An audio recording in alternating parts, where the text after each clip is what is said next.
Hello Ramakrishna Hari.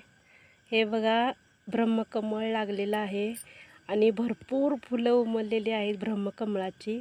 तुम्ही बघितलेत काय? हे बघा मस्त वास या लागलाय त्याचा.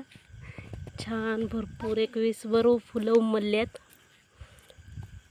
तुम्ही बघितलं आहे का ब्रह्मकमळाचं फूल? बघितलं नसेल तर लाईक करा, कमेंट करा.